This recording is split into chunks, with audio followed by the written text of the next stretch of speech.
Black Star Network is here. Hold no punches! I'm real revolutionary right now. Support this man, Black Media. He makes sure that our stories are told.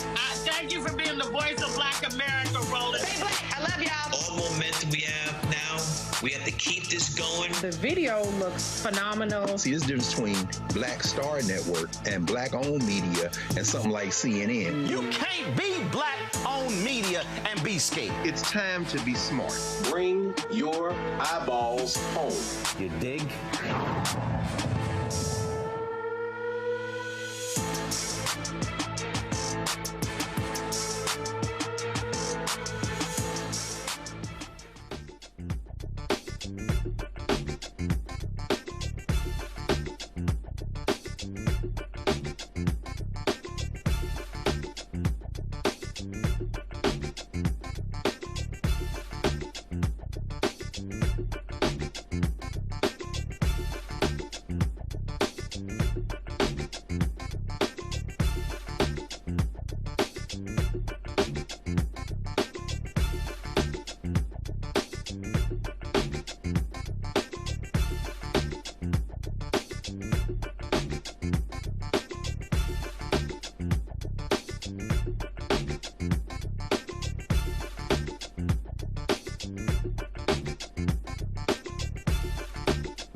Today is Tuesday, June 30th, 2026. Coming up, a Roland Martin Unfiltered, streaming live on the Black Star Network. The Supreme Court voted on the citizenship issue, the 14th Amendment. Folks are excited, but Justice Correspondent Ellie Mistel says, pump your brakes.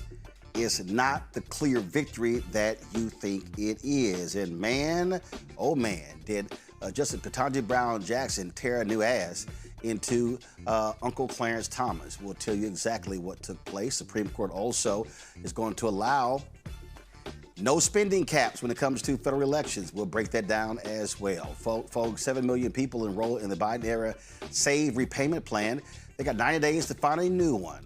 Those failing to do so will face serious consequences. We'll talk to an expert about that. We'll also continue to talk about this GOP war on Black America. It's time to bring the funk on Roland Martin Unfiltered on the Black Star Network. Let's go. Whatever the miss, he's on it. Whatever it is, he's got the scoop, the fact, the find. And when it breaks, he's right on time and it's rolling. Best believe he's knowing. Putting it down from sports to news to politics. With entertainment just for kicks, he's rolling. It's on go, roll, y'all. It's Roland Martin, yeah. Rolling with Roland now. He's funky, he's fresh, he's real, the best. You know he's Roland Martin now.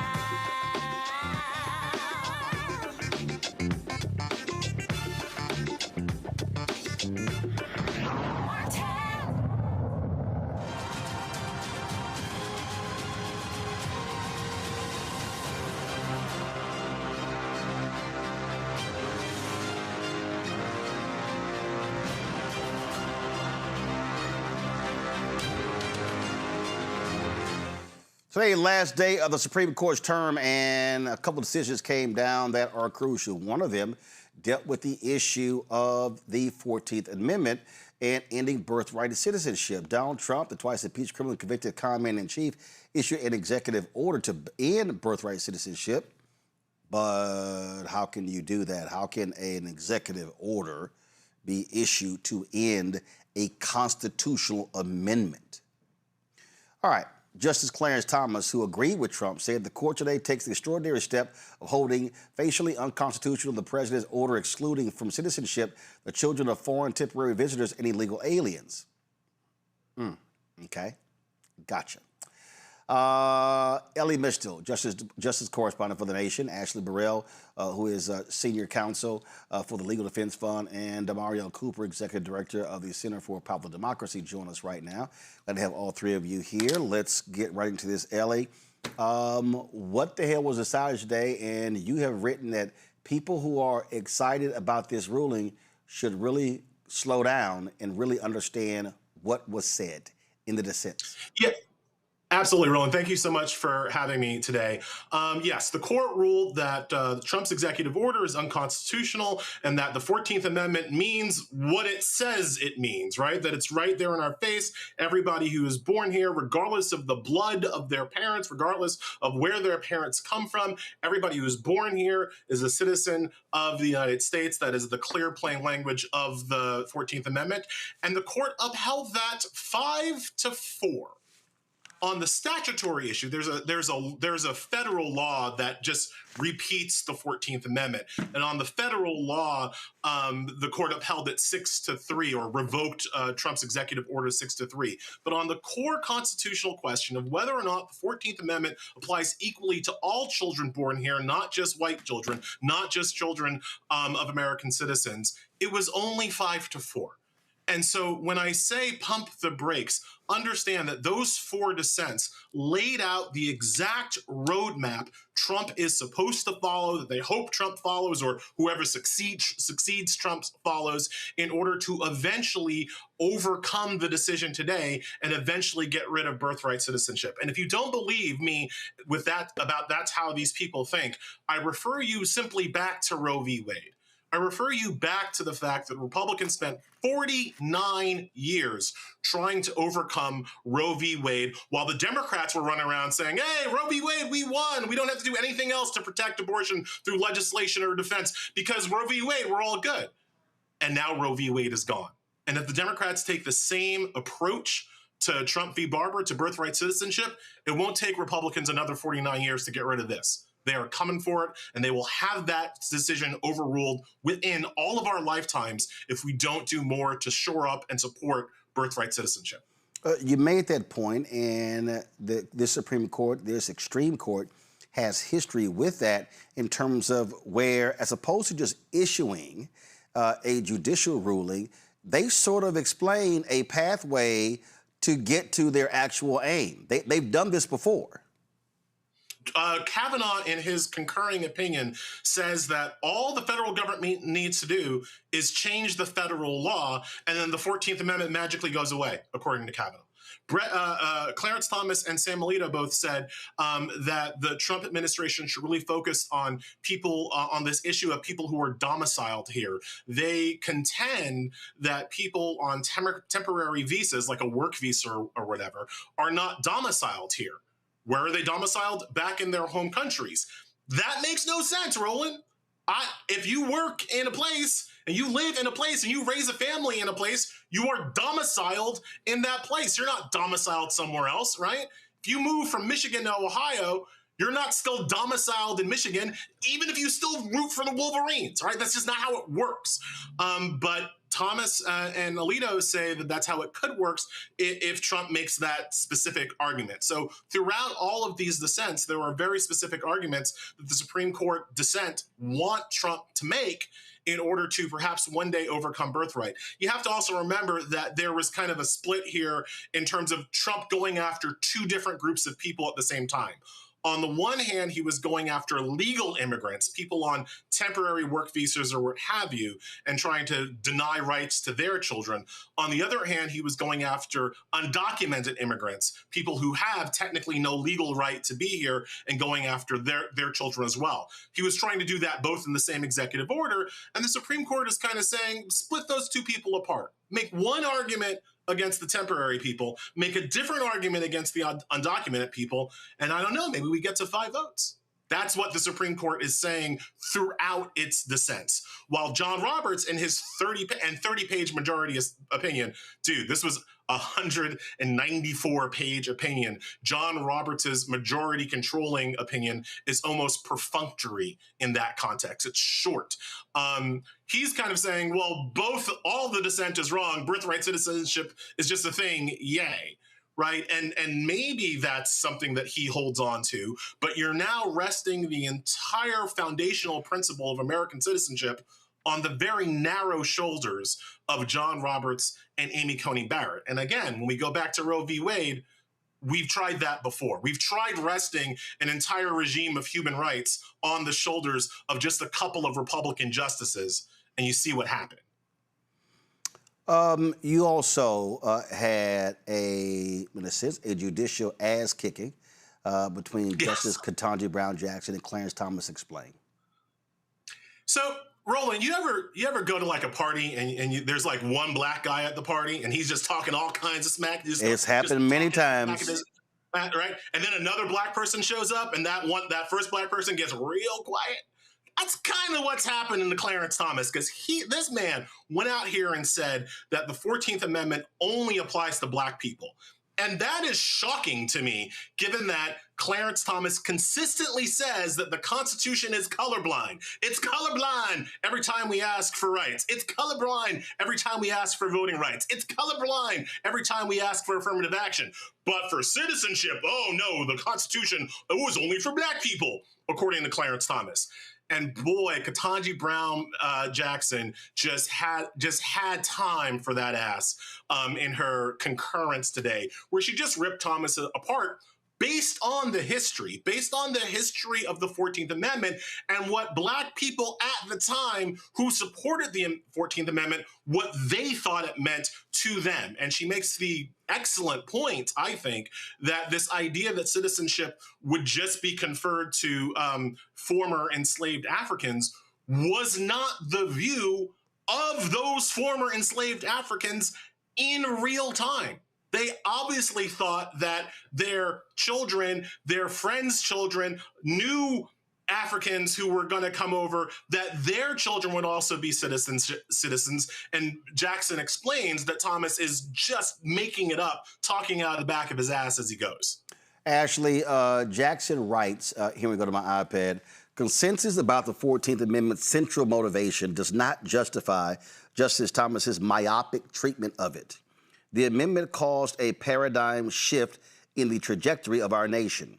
The teacher who scolds a student for bullying a classmate hopes the student learns the broader lesson of treating everyone with kindness, not just that one kid. In the aftermath of the Civil War, those who championed the 14th Amendment, both within and beyond Congress, understood the assignment. Their work product used language that transcended race and region and thereby changed and broadened the meaning of freedom for all Americans. Instead of the limited salve the principal dissent makes it out to be, the Citizenship Clause reflects this universalist approach. Yes, that's right. Justice Jackson was writing in direct response to what Thomas wrote in his dissent. She was very clear, and she went to the history that the 14th Amendment, the folks who enacted the 14th Amendment viewed this as a direct repudiation to Dred Scott, but to ensure that citizenship was for all, that it could not be picked up by the legislator to decide who becomes a citizenship, who becomes a citizen, who doesn't. And they wanted to make sure that citizenship would be granted to everyone if you're born on U.S. soil, irrespective of race, irrespective of region, nationality. And so it was a goal meant to ensure citizenship to freed Black African Americans, but also to everyone. And that is what she got at in her concurrence. What's also amazing, DeMario, when you read her concurrence, is that she literally lays out this history of what Black people had to endure, not being seen as proper citizens. You know, these people always talk about assimilate, and she says, well, they were deemed that they couldn't assimilate. And she takes us through Fugitive Slave Act, the formation of the KKK. She's using this concurrence to give America a history lesson, and in many ways saying to the native of Georgia, you clearly didn't take any Black history classes. Right. No,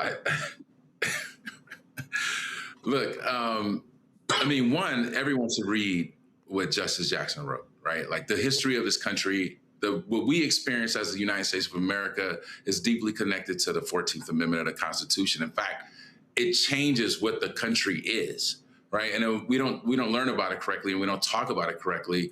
But the 14th Amendment is like the foundational principle around why we can live where we want to live, why there was voting rights, why you can marry who you want to marry, why you get one phone call if you go to jail. I really appreciate both of the professors and the lawyers, the things that you are given, because what Justice Jackson is trying to do is give us a civic lesson on what is at stake right now, literally at a 5-4 vote in the Supreme Court. And so, you know, this moment requires us to actually lean into like our legacy and our history. And the thing about this whole case, this whole scenario, we've been experiencing this as if we're talking about immigrants, as if we're talking, I mean, which, by the way, the nation is made of immigrants.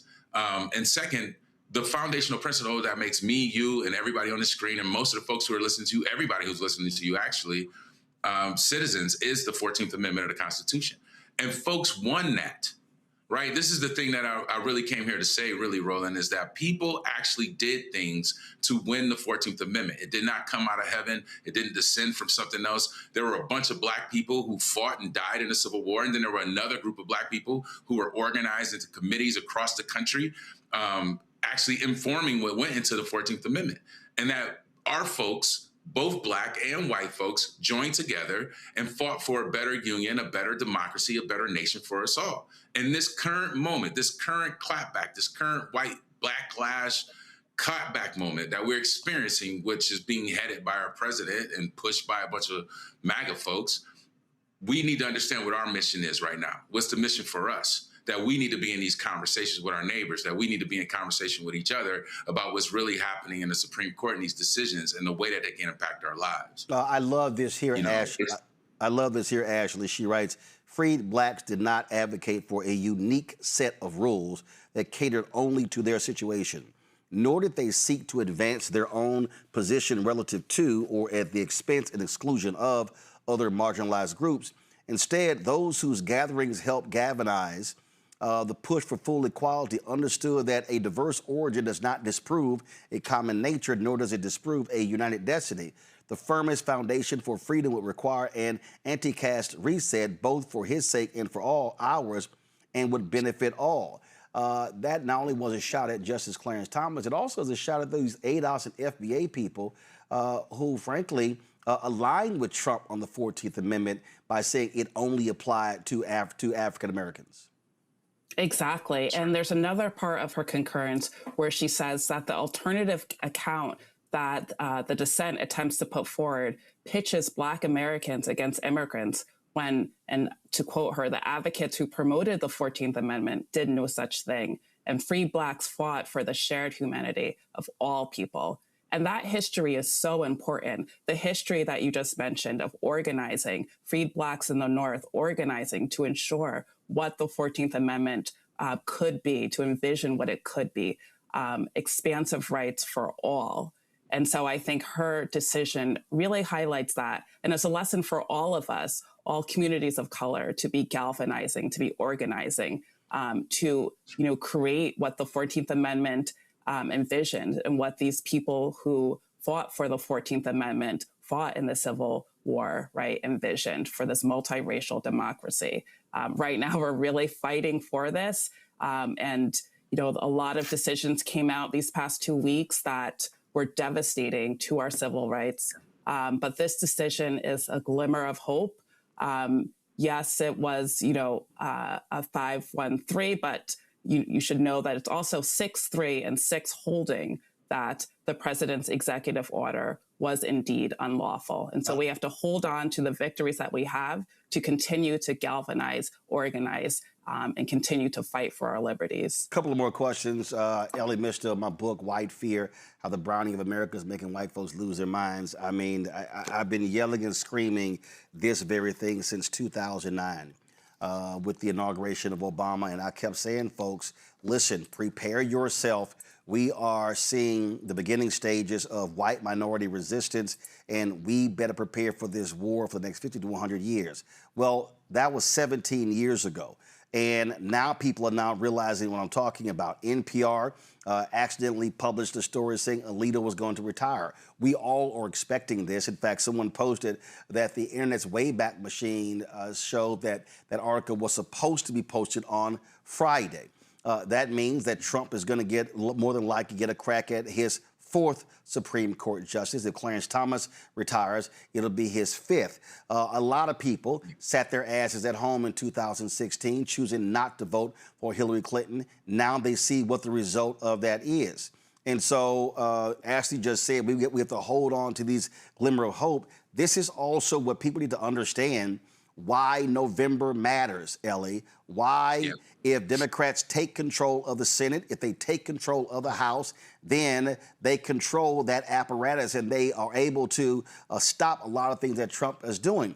People watching and listening who are like, man, I don't care about this stuff, don't really understand that these rulings, these decisions can last more than a century or longer. And understanding that is why Republicans win. It's why Republicans generally kick our ass, because Republicans have trained their voters to be single issue voters. And one of the things that I've argued about with this Birthright case is that it is poised to become the next abortion case, right? Republicans want abortion. They're the dog that caught the car. And so they're looking for this new lost cause, this new thing to motivate their voters, to turn their voters into single issue voters on the Supreme Court. And birthright citizenship being as close as it is really might be that thing where they can now go out to their voters and say, look, you have to vote for Republicans because you have to control the Supreme Court, because controlling the Supreme Court is the only way we get rid of birthright citizenship. Democrats never have been able to get our voters to turn themselves into single issue voters on the Supreme Court, single issue voters when it comes to control of the third, and I would argue most important branch of government, because the Supreme Court, the judicial branch of government, is the branch of government that can veto the other two branches. No matter what legislation the Congress passes, no matter what executive orders the president signs, the Supreme Court can veto those. And so if you don't care about the Supreme Court, you don't care about who's running the government. And Democrats have never been able to turn Democratic voters into single issue voters on this particular issue. And we need them, because it's the single issue voter that can hold their nose and vote for a candidate that they don't otherwise like, right? Because they understand that something more important is in play. Republicans always understand this because of abortion, because of LGBTQ plus rights, and now because of birthright. Democrats need to get that memo and need to start turning voters into single issue voters. DeMario, you want to comment? Yeah, I want to jump in because I think this is the type of issue and this is the type of time to clarify for the base what we're really up against and who these folks actually are. And like the way that when we think about the 14th Amendment particularly is critical, because the 14th Amendment was an amendment that was created from Black people fighting for it. Even in Justice Jackson's dissent, she's talking about, with her opinion, she's talking about how 600 local chapters of people had organized across the country to make sure that this thing was what it needs to be. And so when we think about, you think about the Second Amendment group, right? Folks who fight for the Second Amendment, they pinch their nose and vote for all kinds of stuff for the Second Amendment. I think what we've been creating in a popular democracy is defend the 14th Amendment, right? Like, how do we defend the 14th Amendment as a foundational principle that we can organize a lot of other things around, right? So if you go to our website, actually we have a website called defendthe14th.org. You should go there, you should sign the pledge, and then we can continue to organize. We have to organize. There's no way out of this. When we think about what the right really did, they organized from the ground for 40 years. They picked issues that were salient with their base. Part of the problem we face with the Democratic Party is that the base of the Democratic Party are the people who are being attacked right now, right? It's Black women, Black men, brown folks, the people that are being attacked right now. And the party should be coming out very strong defending the 14th Amendment. We should be talking about this. We should talk about the other violations of ICE. How can you have an amendment that says all persons get due process and equal protection under the law, not give them due process and equal protection and call them illegals? That doesn't make sense, right? And we actually have to figure out how are we connecting these things, right? When it says you can't have a caste system, that also means that you can't have an economic caste system. You know what I'm saying? There's other things in the 14th Amendment that we don't talk about either. It's not just birthright citizenship. There's clauses around how many people you're allowed to have in Congress based on the number of people you're allowed to vote in your state. That's in the second clause. The third clause is talking about people who were part of an insurrection because it was created after the Confederate Army had literally tried to overthrow the country. So there's a clause inside of the 14th Amendment that says if you aided and abetted an insurrection, you can't hold an executive office. Right. And right now we're dealing with a president that clearly has pardoned a lot of people who were part of an insurrection attempt. I mean, if you look at J6, so there's a lot of things inside the 14th Amendment that we need to understand. Mm-hmm. We also need to understand that you couldn't get back into the Union after the Civil War unless your state passed a 14th Amendment clause. So right now we really need to be about defending the 14th Amendment foundationally as a way to talk about what we need to do together. And actually, there's other pieces too when we think about corporate manipulation and perversion of the 14th Amendment, which is giving them more rights. If we want to talk about, I know later in the show, you're going to talk about how they've given more rights for wealthy people and corporations to influence our democracy. So this is a crux. This is a key piece of our Constitution that connects a lot of the things that we care about. And right now, we got to stand up for it. Also, July 9th coming up, right? Everybody celebrates July 4th as the 250th. We're doing this whole thing around the 250th. But July 9th is the ratification of the 14th Amendment of the Constitution. It's our actual 4th of July. If you're a Black person, a woman, a non-landowning white man, if you're anybody outside of that, then actually July 9th is your 4th of July.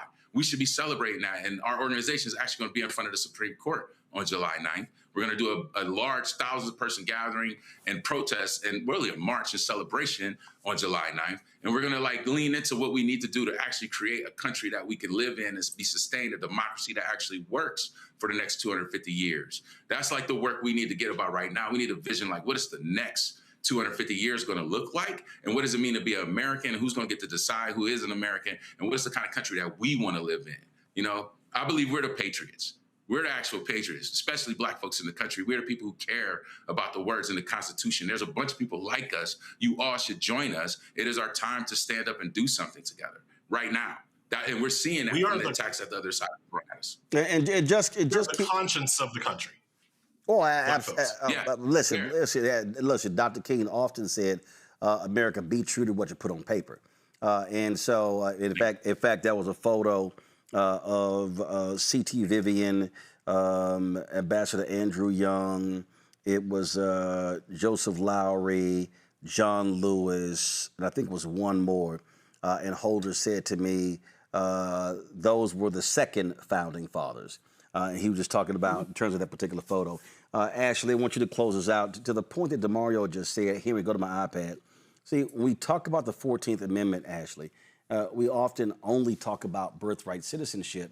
And the reality is the 14th Amendment, due process, even if you look you look at that particular issue, all of that, first of all, it goes through the issue of citizenship. It deals with against, representatives, United States senators who can serve. And remember, this same Supreme Court completely abdicated their responsibility by annihilating the insurrection portion of the 14th Amendment, Section 3, when Colorado said Donald Trump could not be president. And then they offered this very strange legal ruling as to know what Congress has to do first. But the 14th Amendment dealt with, it says right there, person, if they shall engage in insurrection or rebellion against the same or given aid to comfort the enemies thereof, boom, right there. And then, of course, it deals with the public debt as well. So the right, they've attacked the 14th Amendment, the Equal Protection Clause. That 14th Amendment, the basis of this has expanded. And the reason they also want to bring the 14th Amendment down, because they also want to get rid of same-sex marriage and all of the other laws that have been passed and reaffirmed as a result of due process and the Equal Protection Clause. Yeah, and, we see the 14th Amendment being flipped on its head. Just last week, this very same court struck down the TPS for Haitian people here on TPS status using the 14th Amendment, saying that they could not find a violation under the 14th Amendment. They did not see discrimination, racial discrimination, despite all those statements made by the president, made by the former, DHS secretary. They said that doesn't show racism, that doesn't show discrimination. That is why it is so important to know our history, right? To be able to fight back on these narratives, these false narratives. And when you know your history, you're able to show that you're able to prove your case, you're able to prevail. And I think that this case was successful in part because history was on our side, the law was on our side, the facts were on our side, but should have never even come before the court, right? One thing to note was that this very issue of what the 14th Amendment Citizenship Clause means had already been litigated over 100 years ago by the Supreme Court and had already ruled that the 14th Amendment says what it says. If you're born on U.S. soil, you are indeed a citizen. But yet, it made its way up to the Supreme Court again and was a close call. But I think that we should still celebrate this victory. As you noted, we're about to head into July 4th weekend, July 9th, to celebrate, the anniversary of the 14th Amendment. And so I think that this decision has to serve as, a modicum of hope amongst a lot of disappointing decisions this term, and that we have to continue to organize, galvanize, and just hope for a better future and for a multiracial democracy. I'm going to give Ellie the last word in responding to this, Ellie. You said something earlier, and then Ashley just said something. And as she was talking, I thought about what you said. This is what it also speaks to when she said that it was adjudicated and decided 100 years ago. This is what the right understands. And you already said it, that the Supreme Court is supreme. And the reality is there is no such thing as precedent.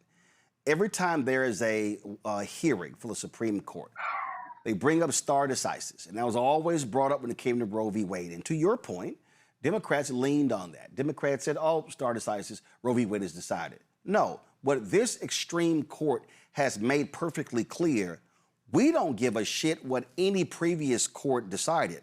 We have the authority to issue a new precedent. And actually, what they've done is they used Plessy versus Ferguson, Dred Scott decision, and Brown v. Board of Education as part of their argument. They say, wait a minute, Dred Scott was precedent, Plessy v. Ferguson was precedent, but then those were overruled. So they don't care about precedent. So to your point, absolutely, they're going to play the long game because for them is how can they establish, let's be real clear, a theocratic republic. They want to establish a white Christian fundamentalist nation, a white nationalist nation, and they know if you capture the courts, the extreme court, the appeals court, the federal judiciary, and then, of course, on the state level, state Supreme Courts, you can have your run of this country. The white and the right never take a loss as final, right? They never take defeat as the final answer, right? They always act like it's a temporary setback, and then they get about clawing and scratching and scraping to find some other way to get what they want, which is white supremacy, which is them lording over their power over everybody else.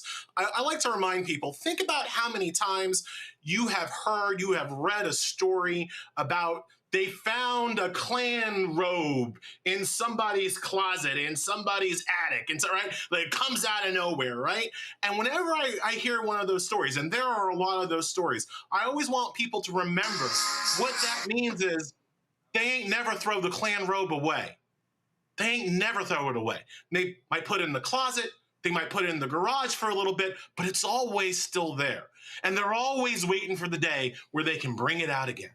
And that is how the whites and the right always react whenever they take a temporary setback at the Supreme Court. They never stop fighting. In response to that, what I also say is that Black people, we're undefeated because we ain't never stopped fighting neither. We always fight too. But the Democratic Party writ large, liberals writ large, sometimes we get so far out ahead, no offense, Roland, but we start acting like the San Antonio Spurs, right? We start acting like we done won the thing when the game ain't over, when the buzzer ain't sound, right? And so that's what we have to take with Birthright. Yes, today was a victory, a close victory, but that was game one. And this is now a 7-game series to defend Birthright citizenship, and we won the first round. All right, then. Ellie Bistel, Ashley Burrell, DeMario Cooper, we certainly appreciate it. Thanks a lot. Thank you. As we were, as they were talking, I could not help but think about the Watergate hearings and Congresswoman Barbara Jordan when she delivered her amazing speech that has often been recited. Listen to this. A lady from Texas, Ms. Jordan, the purpose of general debate, not to exceed a period of 15 minutes. Thank you, Mr. Chairman. Ms. Jordan. Mr. Chairman, I join my colleague, Mr. Rangel, in thanking you for giving the junior members of this committee the glorious opportunity of sharing the pain of this inquiry. Mr. Chairman, you are a strong man, and it has not been easy, but we have tried as best we can to give you as much assistance as possible. Earlier today, we heard the beginning of the preamble to the Constitution of the United States. We the people. It's a very eloquent beginning. But when that document was completed on the 17th of September in 1787, I was not included in that we the people. I felt somehow for many years that George Washington and Alexander Hamilton just left me out by mistake. But through the process of amendment, interpretation, and court decision, I have finally been included in we the people. Today, I am an inquisitor, and hyperbole would not be fictional and would not overstate the solemnness that I feel right now. My faith in the Constitution is whole, it is complete, it is total. And I am not going to sit here and be an idle spectator to the diminution, the subversion, the destruction of the Constitution. Scott, she said, my faith in the Constitution is whole and complete. But what I think we have to understand, again, as I just said and Ellie reiterated, that what this extreme court is showing to anyone, that they can rewrite the Constitution even when it is a constitutional amendment that was passed by Congress and then accepted by 3/4 of the states and then ratified. They know we have the power and we will use it the way we see fit. Yeah, you know, the big winner in all of this has been the Supreme Court, not Donald Trump or the Congress or the feckless Republican leaders, but the Supreme Court has taken on any number of decisions to expand executive rights, to address immigration, to give the Trump administration wins on immigration. Yeah, I've done a couple shows today talking about these decisions, and my Republican counterparts always say, well, on the birthright citizenship, it shows that the Supreme Court is not in the pocket of the Trump administration or Donald Trump. I said quite contrary. It shows that the Supreme Court, even as conservative as they are, can only go so far. But make no doubt about it, they are an activist body, and they are a conservative body. They are on the right, the far right, but even the Constitution, they have to follow to not go too much further right.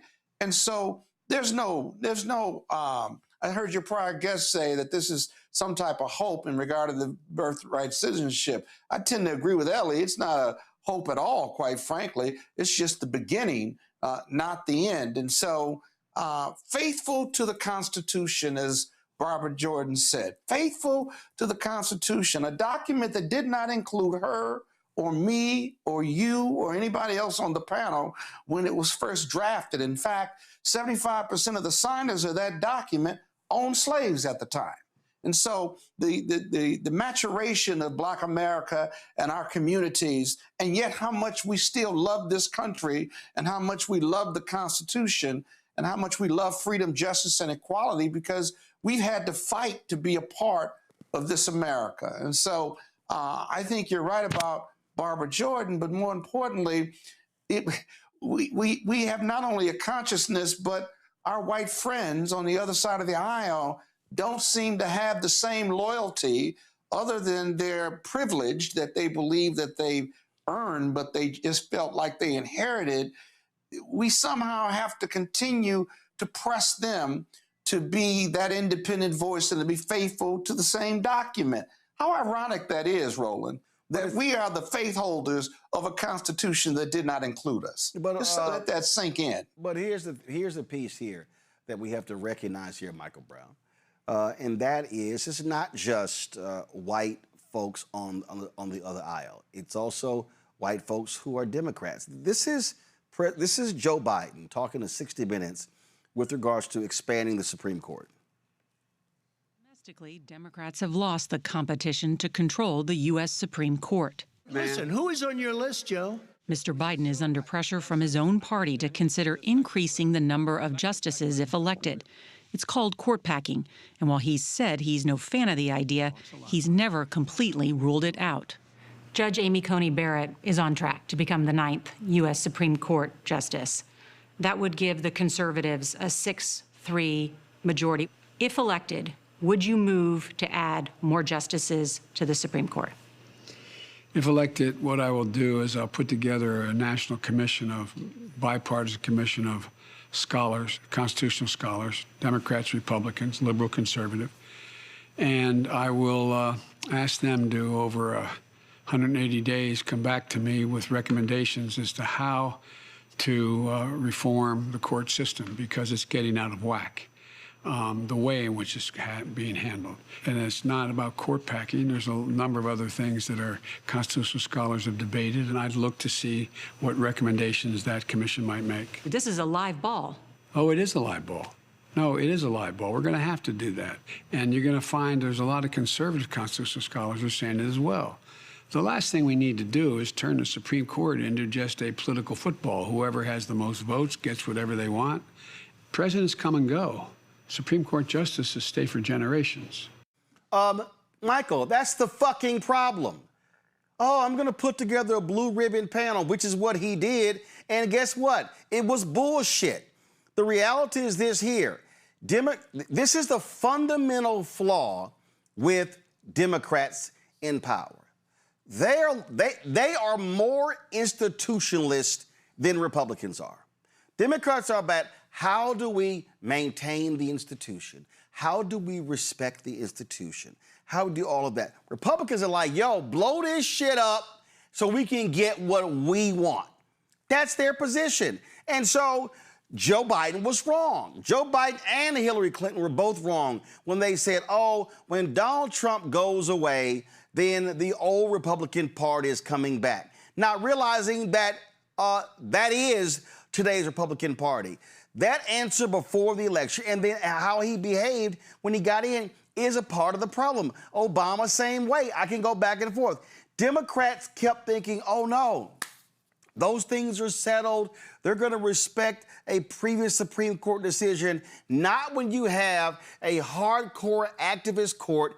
And when this court, when they got rid of Sandra Day O'Connor, when she retired, when Anthony Kennedy retired, and they added Alito to Thomas with Roberts, and Roberts was like a Trojan horse chilling and waiting, the same Roberts who learned under that racist William Rehnquist, and then all of a sudden they got Gorsuch and Kavanaugh, and then Coney Barrett. When they got that 6th vote, they were like, yo, it's all good. We can lose one of y'all, we still gonna win. Yeah, I wish my, Roland, how are you? I wish my constitutional law professor had just answered yes. I'm in favor of court packing. If the But it's no. Stop right there. No. We gotta stop. We gotta stop using their language. It's not court packing. It's not court packing. The Supreme Court and the federal judiciary has been expanded before. In fact, okay, I'm not a lawyer. I can count. Michael, you and Scott are lawyers. How many circuit courts do we have? How many circuits do we have? What, 13? How many, Scott? 11. Okay, 11. Wasn't that expanded? Didn't they expand the number of circuit courts because of the amount of cases? We didn't always have 9 Supreme Court justices. And so we've changed. So my whole point is, if we use the court packing language, Michael, then we're using the language. We just saw in Utah where Republicans lost at the Utah Supreme Court when it came to a congressional, the gerrymandering case. You know what they did? They expanded the Utah Supreme Court. The governor signed it into law. I didn't hear any Republicans complain about that. Michael, go ahead. Agreed. I stand corrected on, you're right, and I stand corrected on the court packing language, but I still wish my constitutional law professor had answered a different way. And getting back to the subject, if I can, quick editorial comment, Roland.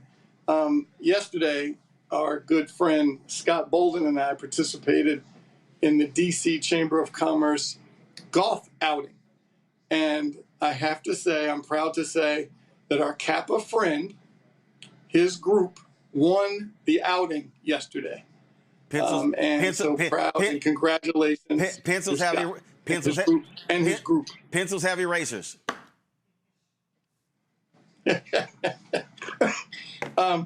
When you mentioned some about the party and your prior panel talked about why Democrats don't take the courts as seriously as Republicans do.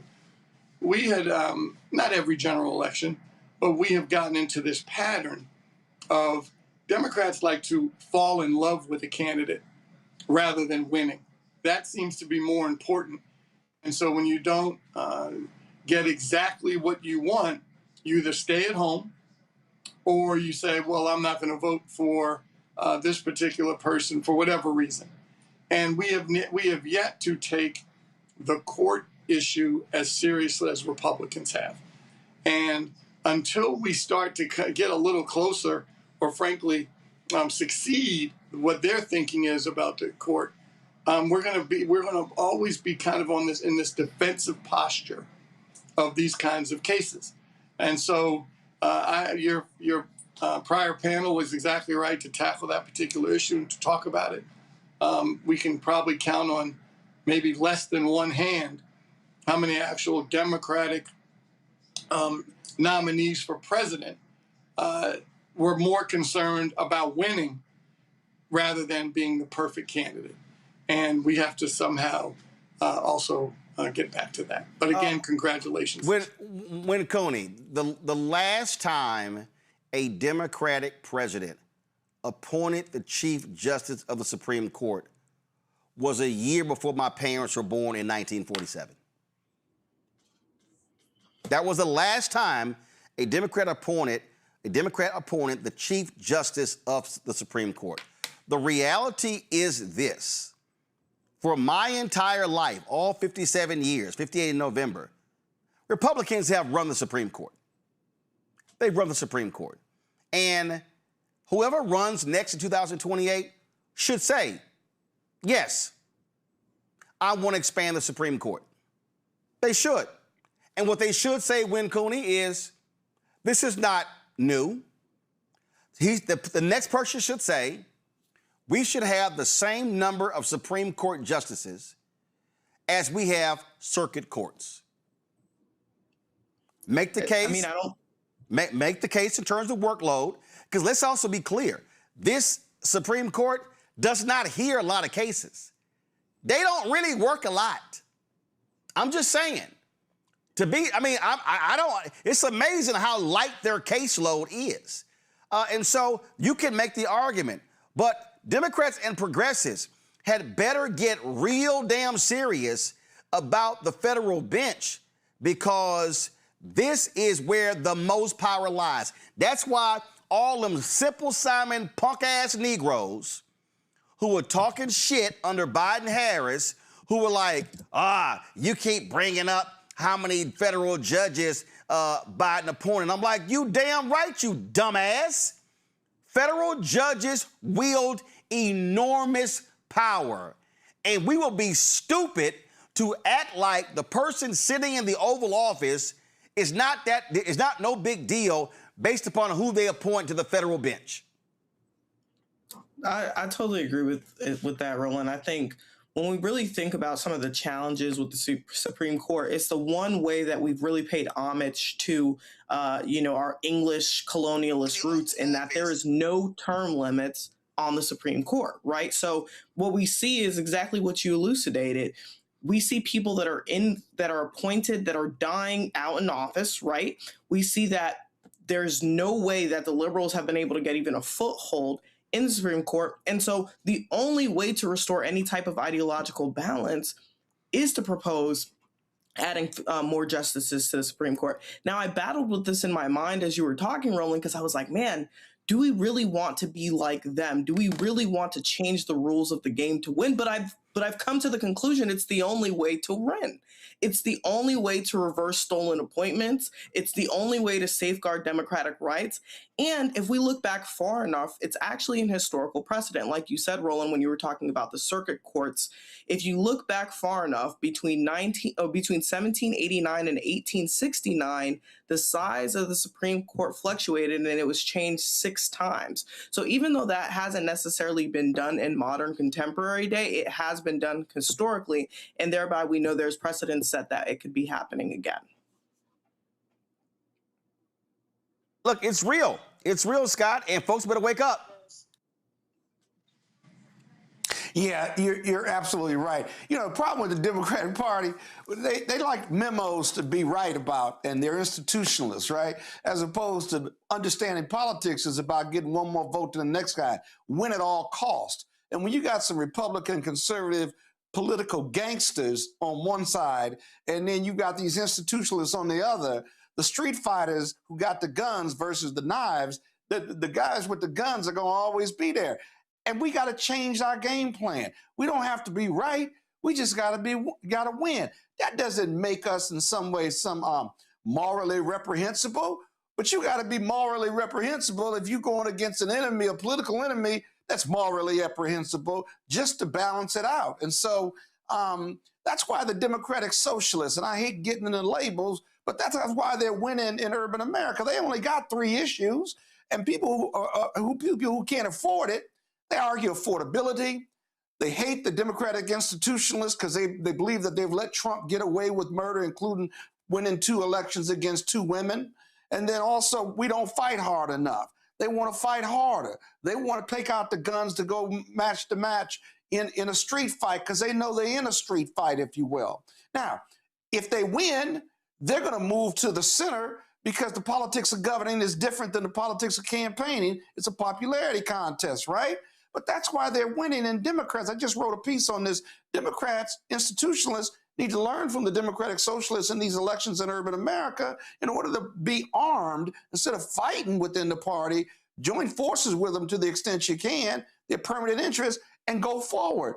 But until the Democratic Party understands that people of color and gay Democrats are the core of the party, and that they can't win, and white America has abandoned the Democratic Party and has since 68 or 69 under Lyndon Johnson, you and I have talked about this, then they're going to continue to struggle to win elections at the national level or the White House because they cannot, their white privilege will not allow them to embrace the fact that people of color are the base of their party. And the only time they've won recently with Barack Obama and Clinton was when they put money behind and energy behind getting the black and brown vote out. It's so simple, and yet our white leaders in the Democratic Party struggle because of their privilege to really embrace that. They can't wait to attract the poor white male or female voter, the working class voter, the rural voter, and it's just not going to happen. You know, if you do stuff over and over again and you get expecting a different result, you know, that's silliness, or it makes no sense whatsoever. And we're still stuck in stupid with the Democratic Party. Well, folks better wake up and realize how vitally important the Supreme Court and the federal courts are, because I'm telling you, what you're seeing is these people are trying to lock in power, and when they can get a judicial ruling, it is harder to overturn a Supreme Court ruling than it is a law in Congress. Folk had better understand that. Let me go to a break. I'll be right back. Roland Martin Unfiltered on the Black Star Network. All right, folks, let me tell you about Chapter. Now, if you're in Medicare or about to be, the system is not set up to work for you. Too much fine print, too many plans, and too many people making money off of your confusion. And look, we're used to this. We're no strangers to systems that don't have our best interests at heart. But we don't have to accept it when it comes to Medicare. That's why I'm telling you about Chapter. Their advisors are independent and honest. In fact, they're the only Medicare advisors that compare every plan nationwide. And they're focused on one thing: what works for you. If there's a better plan out there, they'll find it.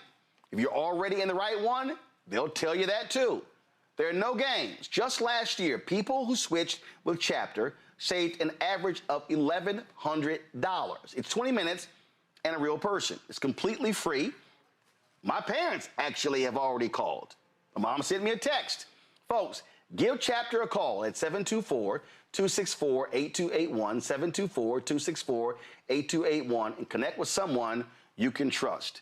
Folks, these are the kind of services that we need for our audience here at Roland Martin Unfiltered and the Black Star Network. So call Chapter right now, 724-264-8281. Me, Sherry Shepard, and you know what you're watching, Roland Martin Unfiltered.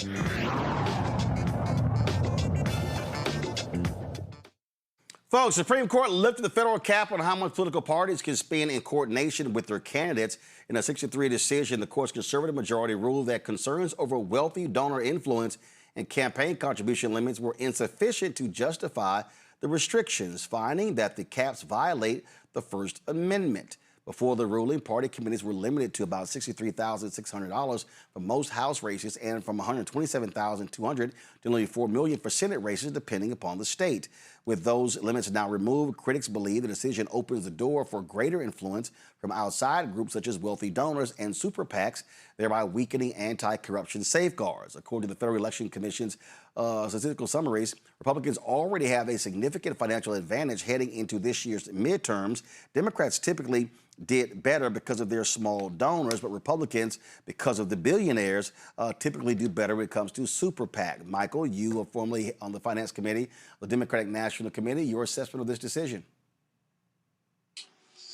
Well, I don't know if it's too much of a surprise relative to what happened in the court a few years ago. This is kind of what this court believes that it's a First Amendment right, that if people want to give as much money as they can, they clearly didn't weigh the part about fairness and who the folks that would benefit the most, basically being the rich or ultra rich or corporations. So it's not too much of a surprise.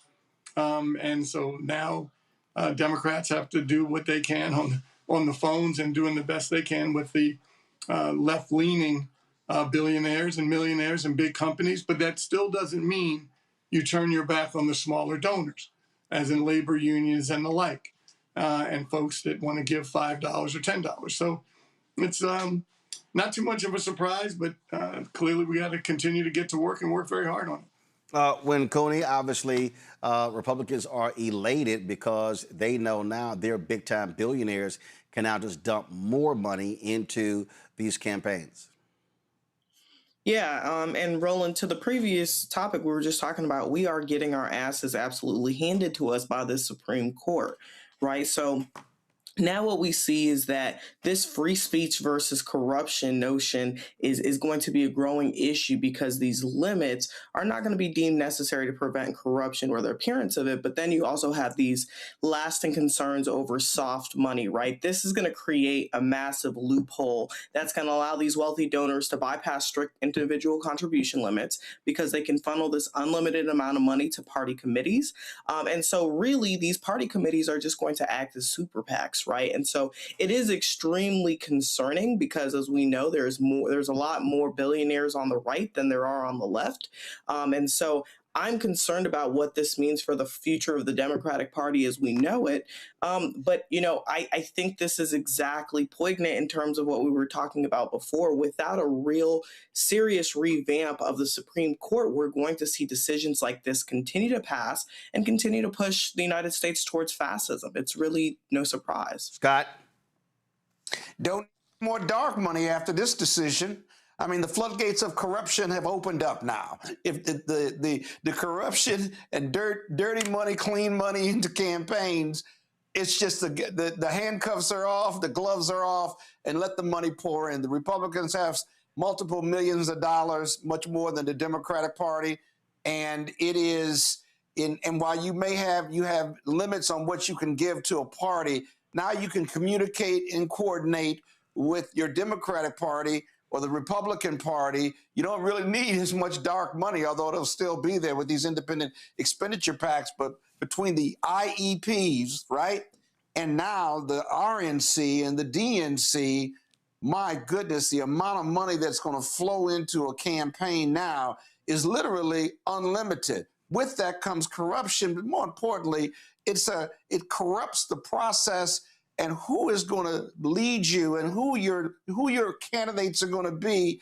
And then after they get elected, because money will get you elected, after they get elected, who do they serve? Do they serve the people? Nope. Do they serve their personal interests? Yep. Or do they serve the interests of those moneyed interests that got behind their campaign and responsible for them being elected? Well, just like all those corporate interests who keep funneling money and paying off Clarence Thomas's bills, giving him free vacations, we know who he serves. He is Clarence Thomas has been bought and purchased. So real quick now, are the Democrats going to get in the dirty money game, or are they going to sit on the sidelines and say, we don't want to be a part of that regardless of what the decision is? This is where the political gangsterism comes in with the money. You got to get out. You have got to get out. What's good for the Republicans will be good for the Democrats. Black people get out there and vote. And then when we get in control, right, let's not be limited by our moral compass, like political moral compass, right? Right. We got to take advantage of it. That's the new game now. You got to get in it. That's it. Let me go to a break. I'll be right back. Roland Martin Unfiltered on the Black Star Network. All right, folks, let me tell you about Chapter. Now, if you're on Medicare or about to be, the system is not set up to work for you. Too much fine print, too many plans, and too many people making money off of your confusion. And look, we're used to this. We're no strangers to systems that don't have our best interests at heart. But we don't have to accept it when it comes to Medicare. That's why I'm telling you about Chapter. Their advisors are independent and honest. In fact, they're the only Medicare advisors that compare every plan nationwide. And they're focused on one thing: what works for you. If there's a better plan out there, they'll find it. If you're already in the right one, they'll tell you that too. There are no games. Just last year, people who switched with Chapter saved an average of $1,100. It's 20 minutes and a real person. It's completely free. My parents actually have already called. My mom sent me a text. Folks, give Chapter a call at 724-264-8281, 724-264-8281, and connect with someone you can trust. Folks, these are the kind of services that we need for our audience here at Roland Martin Unfiltered and the Black Star Network. So call Chapter right now, 724-264-8281. Folks, this episode is sponsored by Kalshi, the largest prediction market in the United States. Here's what makes Kalshi different. You're not playing against a house. Kalshi is peer-to-peer trading. You buy yes or no contract on whether something will happen, and you're trading directly against other users. Think of it like buying or selling a stock. The line isn't set by some algorithm working against you. It moves based on where the money goes. Public opinion sets the price. Hosts should knock, first of all, so right now, look at England. It's trading at 88%, meaning a $100 trade pays out $111.50 with the correct prediction. As that probability shifts, you can buy in or out of your position at any time to lock in a profit or cut a loss. Kalshi is a CFTC approved, federally regulated, which is why it's available all across the country, including California and Texas. Download the Kalshi app and use code SOCCER10 to get $10 when you trade $10. You can also sign up at Kalshi.com, /R/soccer10, which auto applies at the code at checkout. That's right, Kalshi, folks. Trade what's next. Hey, what's up? Geek Tony in the place to be. Got kicked out your mama's university, creator and executive producer of Fat Tuesdays, a hip-hop comedy. But right now, I'm rolling with Roland Martin, unfiltered, uncut, unplugged, and undamn believable. You hear me? With medicine and science under attack, I want to keep you and your family informed and healthy. I'm Dr. Ebony Hilton, and I knew at the age of 8 that I wanted to be a doctor. So I studied hard and became the first African-American female anesthesiologist hired at the Medical University of South Carolina since its opening in 1824. And I always say I was made into a doctor, but I was born to be a mom. And as a new mom, wife, sister, daughter, and friend, I understand how frightening a medical crisis can be. I care for individuals on some of the worst days of their lives, and it's my mission to provide you with a safe space to gain clarity on issues affecting your mind, body, and soul. I recognize that there are health disparities, particularly as it pertains to race, and I want to help bridge the gap between you and your healthcare providers. Join me every Thursday for Second Opinion on the Black Star Network, where each week I'll invite experts from various medical fields to share the latest health news. We'll discuss topics such as the vaccine debate, mental and sexual health, medical bias, infertility, menopause, andropause, nutrition, and aging. Together with my medical colleagues, we aim to provide you with a second opinion. Don't miss it, Thursdays only on the Black Star Network. Hi, I'm Jo Marie Payton, voice of Sugar Mama on Disney's Louder and Prouder Disney Plus, and I'm with Roland Martin on Unfiltered.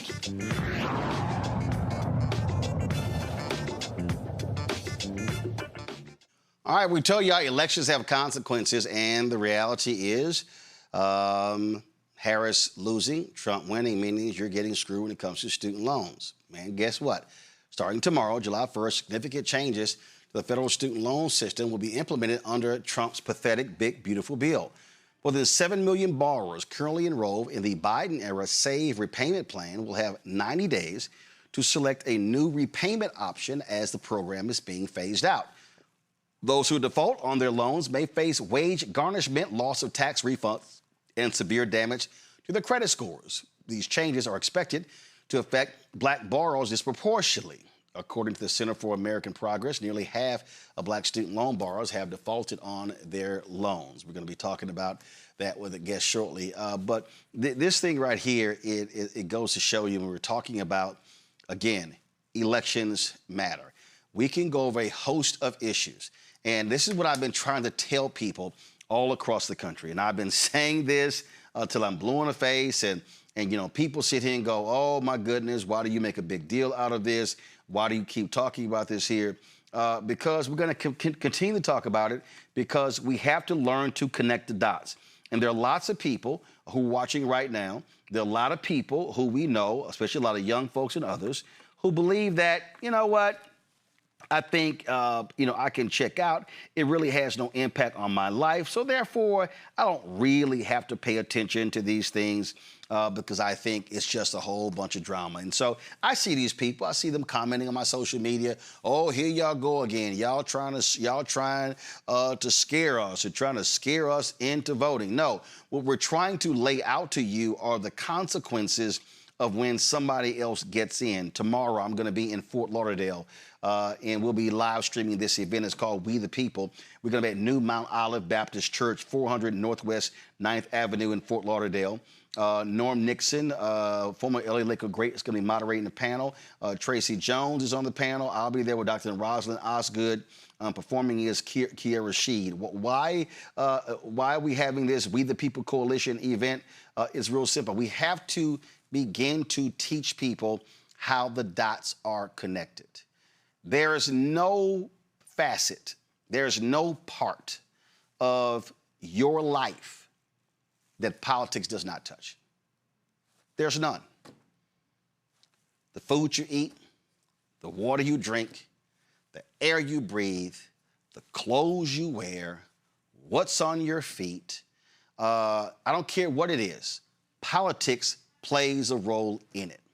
The car you drive, if you don't drive, if you utilize public transportation is politics. Oh, you might say, well, I can do Uber, Lyft. Politics plays a role in that. Cabs, role in that as well. We could talk about regulation. We could talk about safety. Oh, the apartment that you're living in, the home you're living in. There are building codes. There are inspectors. That's government. There's nothing that exists in your life that government does not have a role in. So why in the hell would we check out of a process that impacts every part of our lives? And so this is really where we are. And here we are going into July. So we have July, August, September, October. That's 4 months. We literally have 4 months to make a decision as to how we are going to organize and mobilize people when it comes to the upcoming election. And when we look at these races across the country, these U.S. Senate races, these House races, gubernatorial races, state rep, state Senate, judicial races, DA races, I don't care what it is, it's all on the ballot, depending upon where you are. And so what I need black folks to do is to maximize this and overwhelm the polls. And when Cooney, what we have to be doing is really, right now, be having, and I'm gonna keep yelling this, what I call citizenship education classes. Every single week, there should be somewhere in some community, some conversation taking place where we are training people on this, because if we don't, I don't want to hear people after the fact. I don't want to. I'm sick of people, when Cooney, commenting, complaining after the fact. You know what? We just had, okay, BET brands itself the biggest night of our culture, the BET Awards. Nothing on voting. Nothing on the election. Not only that, they didn't even have the decency to pay tribute to Reverend Jesse Jackson Sr. It's honestly a travesty, Roland. And you said that we have 4 months. If we're starting now, we're already behind the 8 ball. And that's the biggest concern. When we think about voting as a whole, there's just simply not enough attention being paid to what's happening right now and the dismembering of the democratic fabric of this country. That's number one. This program is probably one of the few programs that is focusing on that issue day in and day out. Number two, if we take a step back and we really think about these federal student loan changes, I just wanted to take one example, because one of the things that scared me the most when I was reading through it is that they said even professional programs are going to be capped at $200,000 total. When you think about, let's take medical school, for example, and we know that right now is only 8% of African Americans that are even going to medical school, right? And we can apply that to law school as well. Very small numbers. But let's take that and say, how much is it going to cost them to get to through a medical school tuition? For a public medical school, it's $300,000. For a private medical school, it's $400,000. What are people going to do with this $200,000 cap? They're not going to be able to make it through these professional programs, these professional degree programs. These degree programs that are one of the ways that Black people are able to move themselves through the wealth gap that so prominently exists in this country. And so when you say that voting affects every single thing, Roland, you're absolutely right. And people are seeing the implications of this right now. They're going to see it through their higher monthly payments when people can already not even afford the price of gas at the gas station. They're going to have longer repayment periods. Public service workers are going to be disproportionately affected. You know, there's so many ways. Let's not even talk about how it's going to disproportionately affect HBCUs and the students that won't be able to attend because they can't, receive these federal loans. So, I mean, honestly, if people aren't paying attention, if people aren't waking up, and shame on BET for not paying more attention to it, when you have capped the largest African-American audience in this country on one night, and you're not using it to draw attention to the upcoming elections, shame on you. That's something that politicking we do every single week. We have conversations with these elected officials, but we need to see this being done on bigger platforms daily. This has to become a life or death issue because that's exactly what it is. Well, this is unfortunately what happens, Scott. And listen, BET is real clear. It's about entertainment. That's all it's about. It is not about consciousness. And so I'm not shocked at all you heard nothing political, nothing social on that show. And that also is what I have been saying is a problem. We got too many Black folks who are walking around and we are laughing and gossiping ourselves to death. We are so locked in on entertainment stuff, on gossip, on housewives shows, on all this sort of stuff. And when stuff goes down, oh man, I ain't know, because you didn't know because you were paying attention to the wrong thing. My mother used to say, Black people love shaking their behinds and shucking and jiving.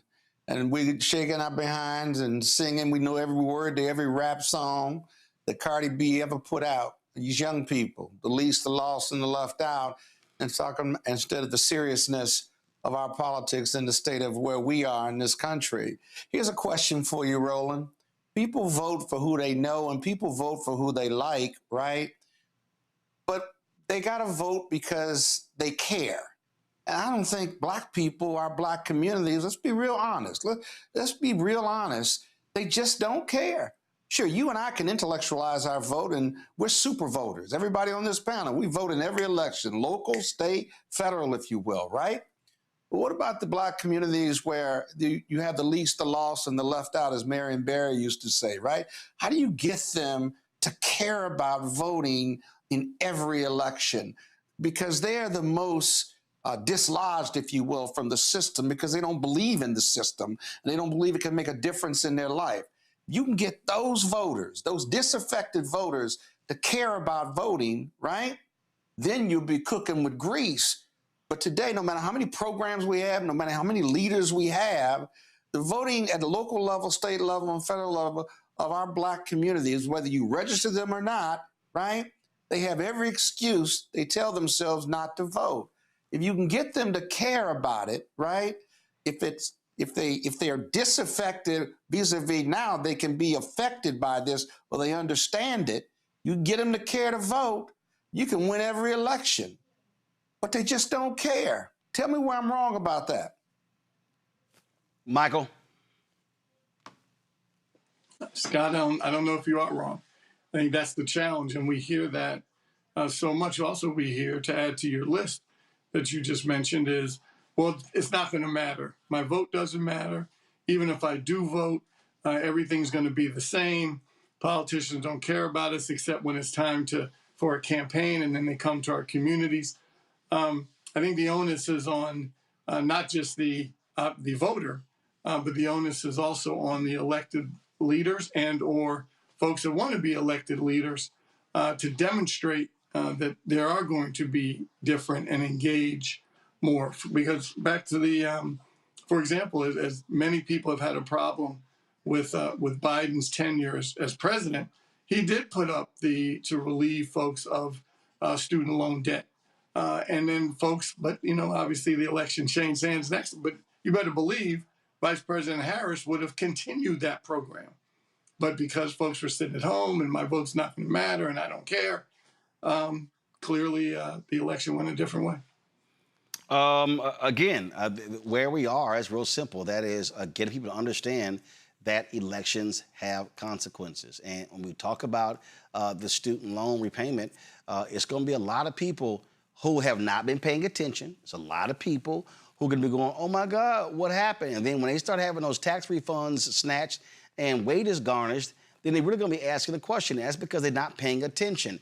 Dr. Brittany Williams joins us now. She's an education policy expert and researcher. And Brittany, listen, we do best as we can talk about public policy. I'll make it clear. I don't waste my time on no BS entertainment. I don't give a damn who got married. I don't give a damn who got divorced. I don't care who anybody is dating. None of that stuff means anything to me. But when this student loan issue drops tomorrow, it's going to be a whole bunch of people who are going to be in for a rude awakening because they have not been paying attention. Yes, that's correct.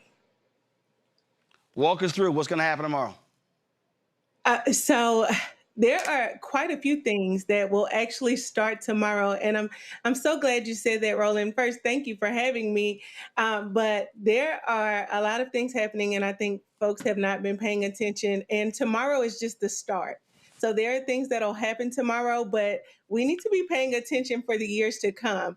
The biggest thing I think that I need borrowers to pay attention to is that starting tomorrow, the Saving on Valuable Education, that SAVE plan, the income-driven repayment plan that we had in place from Biden's administration is no longer. And so your loan servicer should, according to the U.S. Department of Education, give you 90 days to transition into a new repayment plan. But if you do not take action, you will be placed in a standard repayment plan. And so I think that is just one salient point I want to drive home. Beyond that, beginning tomorrow, there is no new Grad Plus loans. And so for our students in graduate school that have been making ends meet, are able to afford their graduate education with Graduate Plus loans, that is no longer the option. And another thing that I think parents may not have been paying attention to, but for borrowers that have taken out Parent Plus loans, there are changes coming to their eligibility for repayment plans as well. So I said a lot, I'll pause, but we have a lot happening, and tomorrow is just the start. Okay, so walk us through when you talk about the Parent Plus loan, what happened there?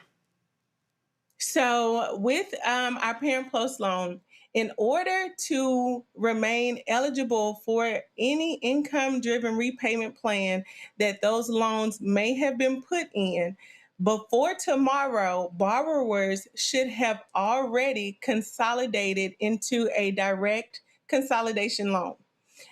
And if you would like to stay in an income-driven repayment plan, pay attention because changes are coming again July 1, 2028. And so you have about 2 years in this plan that you may be in now, but pay attention because changes are coming in 2 years.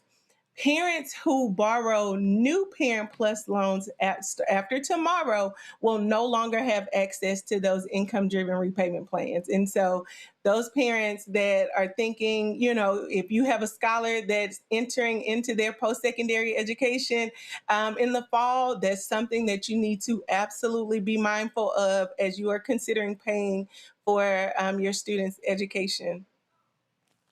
All right, then. Questions from the panel. Win Cooney? Yeah, so I guess my question is, how can African Americans best prepare for the inclement changes that are happening tomorrow? What would you suggest for a new student or a new parent whose child is going, to college? How do we best prepare for this shift in student loans? Thank you so much for asking because I spent a lot of time years ago doing research on the way that Black borrowers experience student loan debt. And so a few things quickly. For students that are entering into post-secondary programs this coming fall or starting this summer, I cannot shout it enough. Continue to search for scholarship opportunities because our student loan amounts, as we knew it before, things are changing. I think that things will continue to change. We already know that some things will be continuing to change. And so we need to begin to rethink the way in which we have been paying for school. And one of those will be to, search high and low for external and internal scholarship opportunities at the institution. I think beyond that, I want people to have a serious conversation around what are our options available to us. At the time where groceries are unaffordable, healthcare is unaffordable. We are just in a financial crisis across the nation. Folks are making hard decisions, not just on student loan repayment, but daily living expenses. And so with that being said, I think tune into the federalstudentloan.gov website. They have been doing a pretty good job at keeping us informed with options available to us and the things as they have been changing. And then there has been a myriad of think tank organizations that have been putting out pieces to keep the public informed. But this will take a community effort. This will take outreach efforts. We need to be sharing this information amongst each other. We need to be having conversations with our youth. I will say, for me personally, education changed my life. And so I'm not saying to choose not to pursue post-secondary degrees. I'm a first-generation doctor in my family. I am very proud to come from humble beginnings, and I know that education played a huge part, but we have to come together as a community and start having some critical conversations about the ways in which we will, if we must borrow, you have to be more responsible than ever. And this is going to be a community and a family decision that we have to have. Scott? Yeah, thank you for joining us. But you're talking concepts and precepts. Got it, right? But for the average person listening to this show right now, if I'm in that system, if I've borrowed already and I'm in payback position, whether it's a Parent Plus loan or some other loan, right? Tell me the top 3 things I need to be doing after tomorrow to get myself out of this more onerous payback plan. And if I'm going to be applying, if I'm not in the loan process, what are my alternatives versus borrowing money from the federal government that's onerous in its process for payback? Yeah, I'll give you the examples using myself as a student loan borrower and as a parent of Black boys considering their post secondary options. What I did specifically was I logged in to my student loan portal. So, number one, you need to know who your student loan borrower, your student loan owner is. As the borrower, I think we saw a lot of changes in the last year or two in terms of Mohila taking on a lot of student loan accounts, and so folks may not know specifically who their student loan owner is, and so we need to find that out. That's number one. Number two, look at the payment plan options. The Federal Student Aid website has a simulator option where you can see they're not getting rid of all of the repayment plans. So you have an option to go in and still see what you're eligible for. And beyond that, if you find that what I'm being projected is something that I cannot afford, pick up the phone and call your student loan owner, call Mohila, call Nelnet, call whoever has your loans and have a conversation with them and talk through those options and let them know this is where I am and they have to provide you with options. And if you don't get an answer, and I recognize that this will take time, but I think it is so important. If you don't get an answer today, call back tomorrow. We have to be diligent and persistent in order to be able to get the support that we need. Beyond that, if you are coming into your post-secondary program and you're seeing all of this happening and you don't know what that might look like, I think that, again, it's a community effort. I think we need to sit down with our school counselors. I think we need to sit down with our financial aid officers. We need to sit down with the scholarships office. There is going to have to be some very calculated and meticulous conversations happening around what is feasible and what is real, what makes sense with everything changing. And I feel like that's just the bottom line of it. Michael. Thank you for letting people know what time it is. We appreciate your efforts. For Roland's viewers, I'm curious about what happens tomorrow. If you can distinguish between clearly the repayment of loans, which we kind of understand.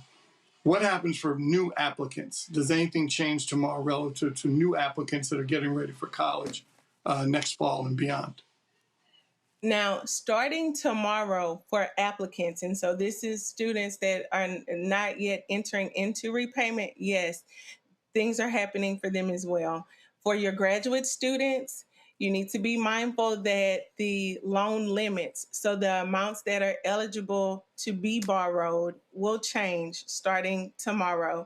On top of that, Grad Plus loans have been impacted as well. So again, like I said, students that borrow Graduate Plus loans, you will not be able to borrow even at the same amounts for your educational purposes. And so, again, that's a conversation of, and I have to get into the weeds to explain it, but that is a conversation of the cost of college attendance and what you are eligible for. And you need to make the financial aid office clearly explain what those differences are and if there is any implications that you might come up short with paying for your education.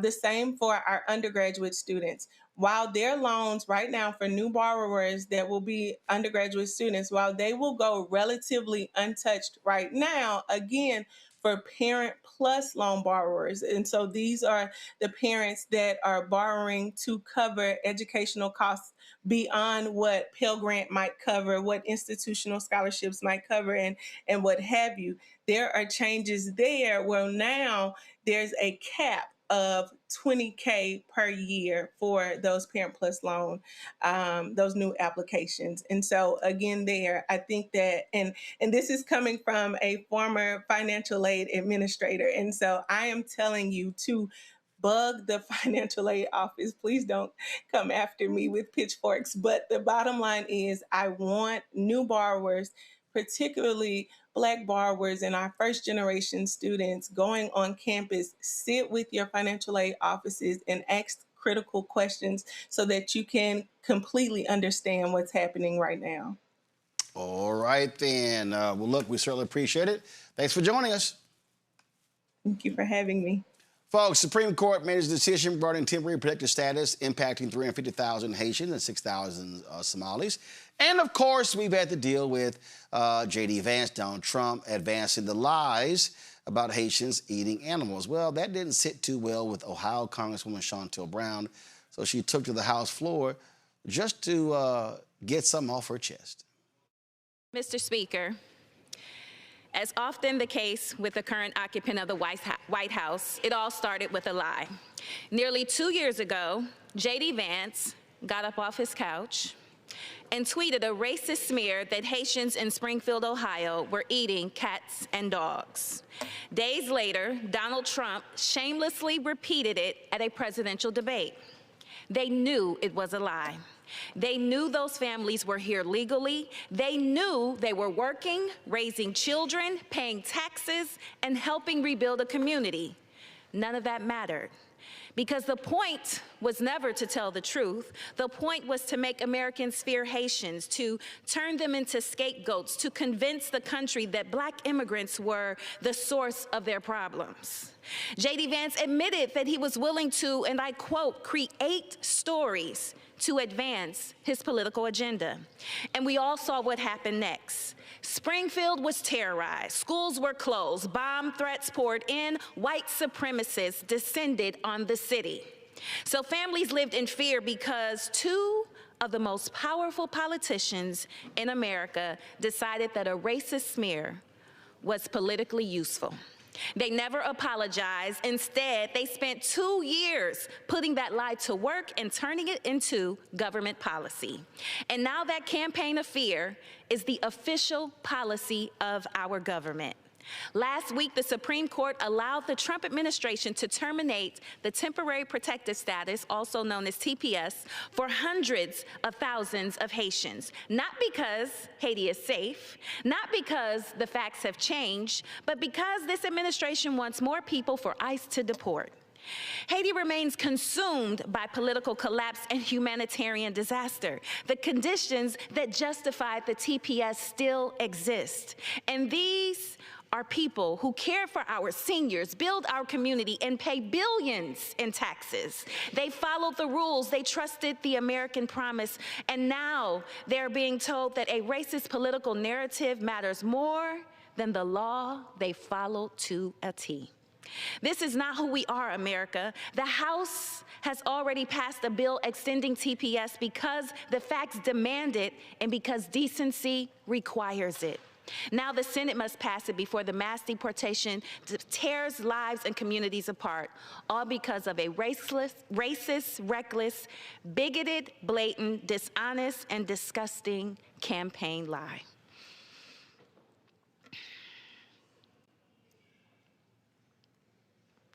Mr. Speaker, while families are struggling to keep up with rising prices for food, housing, gas, and utilities, this president is focused on something else entirely different: himself. He's spending taxpayer dollars on a lavish White House ballroom. He's tearing up the reflecting pool for another vanity project. He's putting his name and image on anything he can. While Americans are tightening their belts, Donald Trump is building monuments to himself. And 1 year later, Republicans are still celebrating what they call the president's signature legislative achievement. That law ripped health care away from millions of Americans, cut food assistance for families and children, made it harder to afford college, all to hand out massive tax breaks to the wealthiest people in America. It was a transfer of wealth from working people to wealthy people. 17 million Americans have lost health care. More than 4 million Americans, including 800,000 children, have already lost access to basic food assistance. Meanwhile, the wealthiest, 0.1% received tax cuts worth nearly $250,000 just last year. So I'll ask a simple question. How has Trump's big ugly law helped the American people? Because as far as I can tell, it's just welfare for the wealthy and well-connected. Meanwhile, we've gotten higher prices, higher inflation, slower job growth, and an economy that works even better for those already on top. Republicans called it the one big beautiful bill. I call it a big ugly law, because there is nothing beautiful about taking health care and food away from families to pay for tax cuts for billionaires. So, happy anniversary to Trump's signature achievement. 1 year later, the verdict is in. Working families paid the price, and the wealthiest Americans cashed the check. And with that, I yield back. Well said. And I'm glad she actually said it. All right, those of you based here in D.C., have y'all been paying attention to what's going on the National Mall? Or the lack thereof. This has actually been hilarious. The Freedom 250 people, they put out this video. Clearly it's AI, because they ain't had this many people showing up to nothing. Oh hell yeah, this is all AI. So they've been, first of all, you know that there are many black people in this video. So they've been promoting the Great American State Fair, a 16-day World's Fair on the National Mall, uniting all 56 states and territories. Okay. It has actually been utterly abysmal. Michael, Winconi, and Scott, have y'all had an opportunity to drop by? I have not. No. Okay, let me show you this here. So TMZ posted. In fact, TMZ posted this. Dr. Oz on stage with Dean Cain talks about. Don't go yet. Hold on. Let me read. Talks about how great the crowd is at the Great American State Fair. The reporter, they pan his camera. So again, they say, "Oh my God, this is an amazing crowd." Watch. Huge space, and it's just going to get more and more crowded as the week goes on. Not only do we have a lot of people here, we have people that you want to have here, like Stacey Garrity. That woman's going to be next governor of Pennsylvania. There right we there. go. Yep, look at her, that beautiful red hair. And it's because there's tons of people here. It's a huge space, and it's just going to get more and more crowded as the week goes on.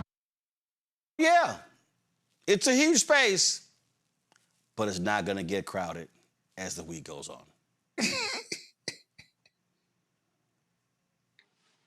There's room to grow.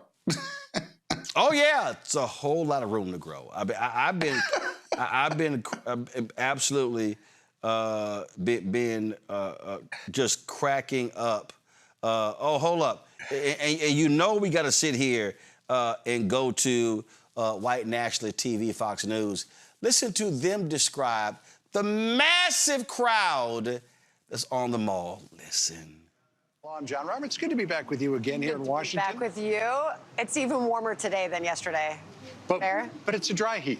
That's the great thing about Washington. It's a dry heat. All right, I'll take that. I'm Sandra Smith, and this is America Reports. Back live with you again from the Great American top of the new hour. Right now, America Reports is live from the Great American State Fair as the country continues celebrating its 250th birthday. Thank you for having me. To have you here. It is sunny, it is hot, but it is a celebration indeed. It is wonderful. I mean, it's just unbelievable to see people out here enjoying the city. Did you stop by the Louisiana? No, that's where I'm headed next. Okay, next, you and the First Lady will head there.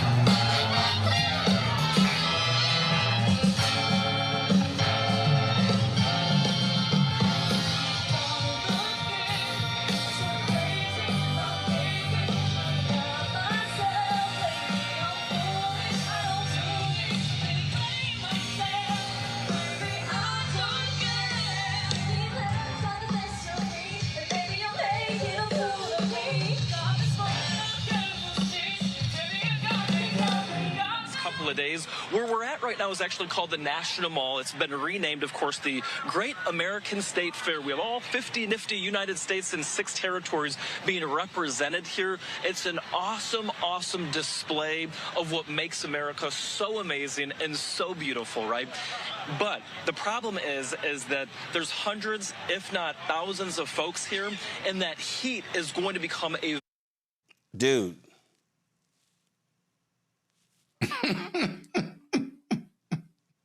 I'm sorry.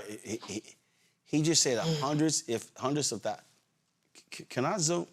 Maybe he's talking about blades of grass.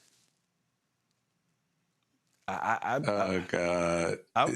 I'm trying to see. When Cooney, do you see the hundreds of thousands of people? I certainly don't. I think this is what the kids are calling delusional. This is delusion. But we didn't expect too much more from a brother on Fox News, though. So hey. Yeah. Michael, you have any thoughts? You know, it's interesting. One of my sons is a huge soccer fan and wanted to be dropped off downtown to get to the mall because they've been showing some of the World Cup games. And when I went down to pick him up, it was interesting. I know some of us, I don't want to give any particular restaurants on that end of Pennsylvania Avenue any free advertising time, but a couple of those restaurants, Scott and Roland, I was able to actually park near one of those restaurants. And I said, well, I don't understand. The crowd for the World Cup was packed because you could see folks in their jerseys and their flags. But going into the, whatever the thing is called that they're having, there was nobody going in that particular gate. And so it's just, that footage is actually telling the truth. What other AI stuff they want to put out there, that is not the truth. Yeah. Here's another vantage point from the Fox News studio on site. Check this out. Early birthday, America. We're celebrating already at the Great American State Fair. Man, we've got thousands of people celebrating this birthday with us, Tommy. You and I had a chance to go out. We got to see some of the exhibits. I'm sure you got what I got, which was a lot of people going, hey, love to watch it on Fox. I hope a lot of them left. Listen. Larry Katzenham, Tommy Lauren, Kevin Court. Y'all know that's some bullshit homeboy just said. Y'all know Joey Jones' line. They said thousands of people. I'm like, let me tell y'all how bad. You could actually count the number. Matter of fact, we could do this right here. Hold on. My microphone's just feel. I'm so damn embarrassed by these dumb asses. We could count. We could literally count the number of people in this video frame. Do y'all know how bad that is? I doubt very seriously when they shot this video, it was 200 people out there. I doubt it was 200. Ain't nobody going to this trash, Scott.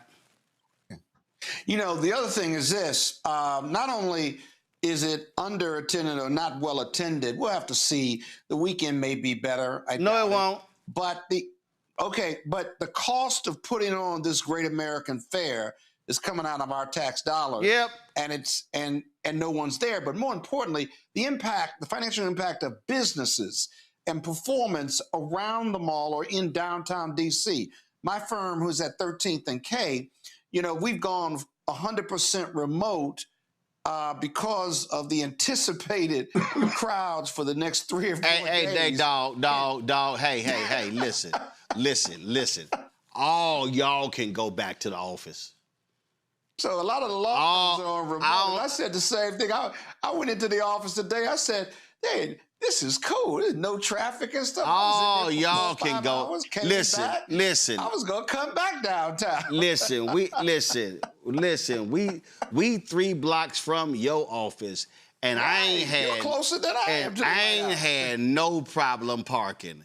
I mean, we had no problem. If y'all want more laughs, this guy Aaron Rupar, he put together every Fox News live shot from Trump's post-rapture-like state fair on the National Mall. Y'all, this is the funniest thing you're gonna see today.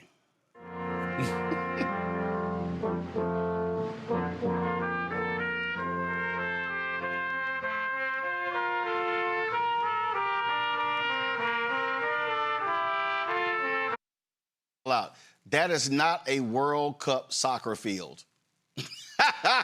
That's the National Mall. Okay, here we go.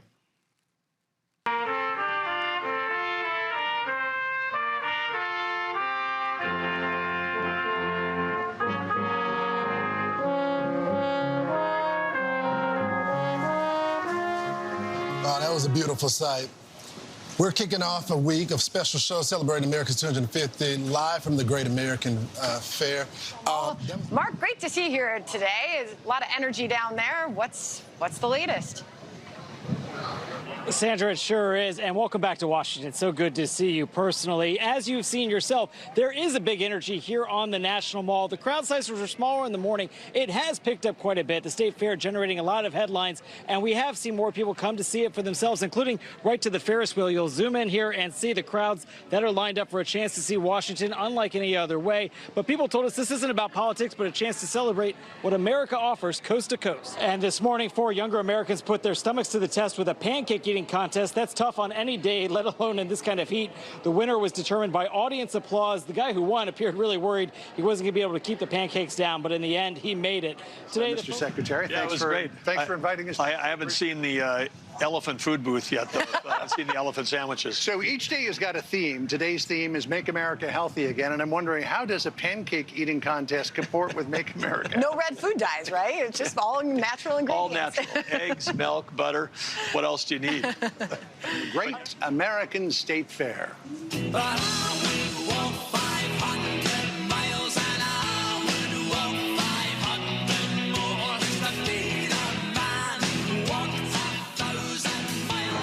Not to help me out. I want to be a part of this. Well, it's a great day for Larry. Good afternoon. Perhaps now the closing bell is here. We're going to get more people coming out here now that work is done. You mentioned the latest with Iran. Steve Witkoff and Jared Kushner are on a flight to Qatar right now to meet after a lot of back and forth between U.S. and Iranian forces over the Strait of Hormuz and keeping that open. But here on the National Mall, not a lot of talk about Iran, as you can imagine, although, Larry, just in a few minutes behind me where the rodeo is going to start again. Some people say riding a bull is a lot like dealing with Iran. You got to hang on for dear life, and you never know how it's going to go. But people we've talked to out here having a good time, very patriotic bunch, as you can imagine, seeing something a little different. And that's the National Mall turned into the Great American State. He said there's not a lot of talk out here about Iran. It ain't a lot of talk, period, 'cause ain't nobody out there. Yo. Roland, why don't you? Never mind. I'm not even going to suggest that. I don't go, hear you. Go ahead. Go ahead. No, I was going to say, let's me and my colleagues. Let's go down there tomorrow and broadcast outside this great state fair. Nah, I pass up Klan rallies. I know. That's why I wasn't going to even recommend it. But you know, it's first of all, the weather's not cooperating with them. It's going to be 120 degrees in D.C. this week and over the weekend. That's not even healthy. And while the layout seems very interesting, the folks aren't there. And it's the week of the 4th of July. The 4th is on Saturday, I think. So very few people are working this week leading up to the 4th. So I'm a little surprised that the crowds aren't better. But we'll see. Or maybe we won't. We won't see. Because ain't nobody going to that bullshit. Okay, all right. This just ends. So apparently, and this has been reported, we've said this consistently, that what we are witnessing is one of the most absolutely corrupt administrations ever. Not one of these. It is the most corrupt. Well, Donald Trump is reporting, this is what's crazy, that last year alone, he made more than $1 billion through crypto. If you want to talk about somebody who is, y'all, this is how it. Him and his family's made more than $1 billion. There's a new mineral rights deal with another country where his children and a cabinet member's son could make $1 billion. It is now, it ain't even a secret anymore. They're saying that if you want a pardon, all you got to do is pay anywhere from $2 million to $6 million. You got it. Yeah. This is, without a doubt, a corrupt administration. And this is also why Mike Johnson and Republicans are scared. This is why Donald Trump is scared to death of Democrats winning the House, Michael, because he knows his ass getting impeached. Yep. He knows it because all the illegal crap he's doing. And if he doesn't get impeached, because I know there are some folks in leadership that aren't big fans of impeachment, but nonetheless, there will be investigations, subpoenas, people have to come and testify under oath. So all the accountability stuff relative to oversight, that will happen. And they are frightened and terrified of that. And obviously, depending on what happens with the Senate, so that's why some of the leadership aren't big fans of impeachment, because if you go through that whole process and he goes to the Senate and still gets acquitted, why go through it all? Now, who knows how people change after November. But nonetheless, the investigations, the subpoenas, testifying under oath, and having some real accountability of how things are being, how money, taxpayer dollars are being spent, that's what they're frustrated about.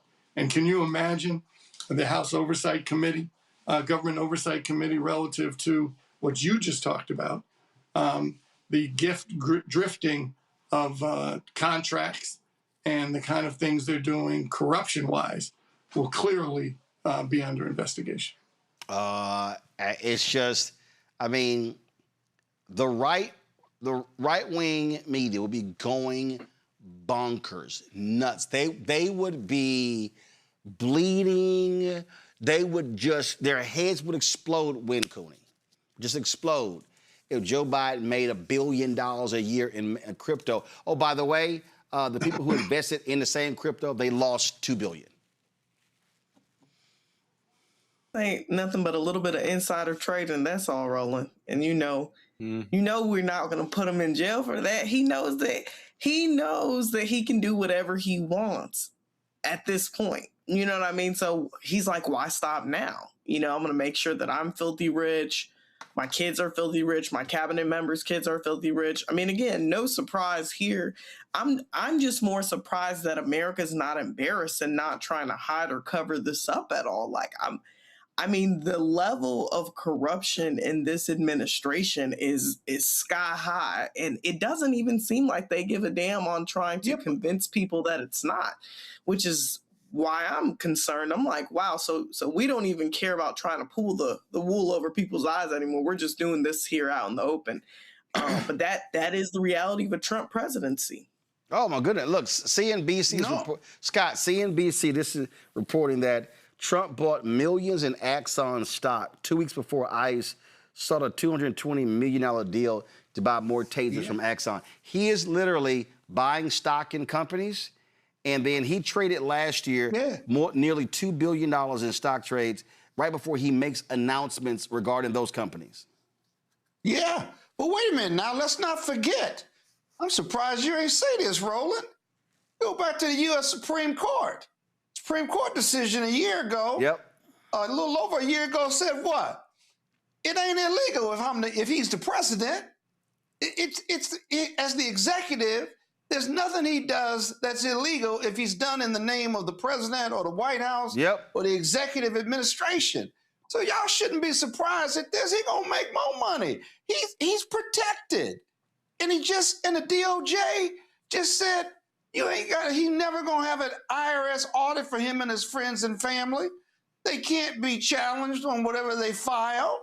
I mean, man, this is a legal grift. It's legal grift. They're legal grifters, dog.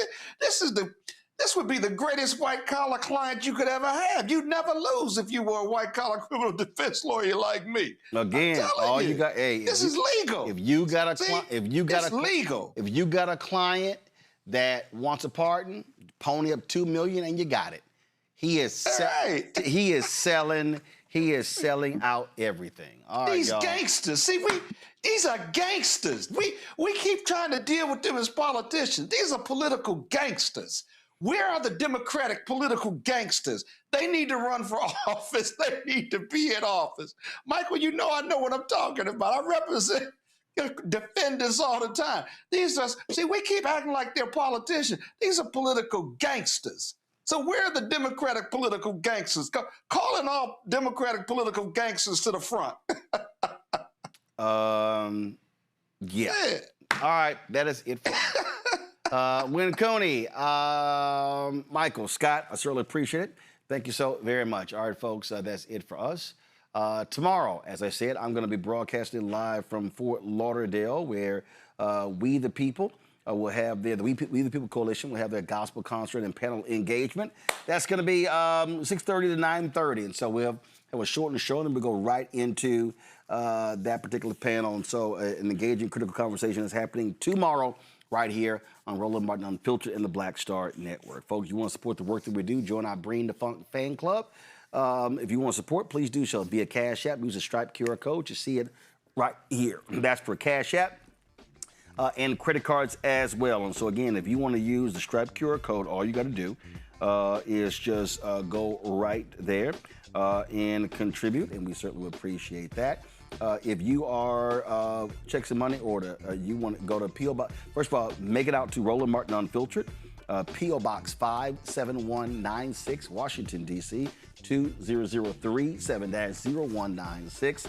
PayPal is paypal.me/rmartinunfiltered. Now, if you want to use Venmo, you can do venmo.com/rmunfiltered, or this is the QR code right here for Venmo donations.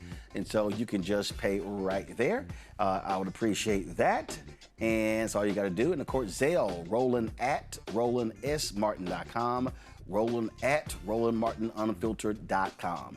Download the Black Star Network app, Apple phone, Android phone, Apple TV, Android TV, Roku, Amazon Fire TV, Samsung Smart TV. You want to get our Roland Martin Unfiltered swag? All you got to do is go to shopblackstarnetwork.com. All those hats and T-shirts, all that good stuff. You go to shopblackstarnetwork.com, and so you see a QR code there as well.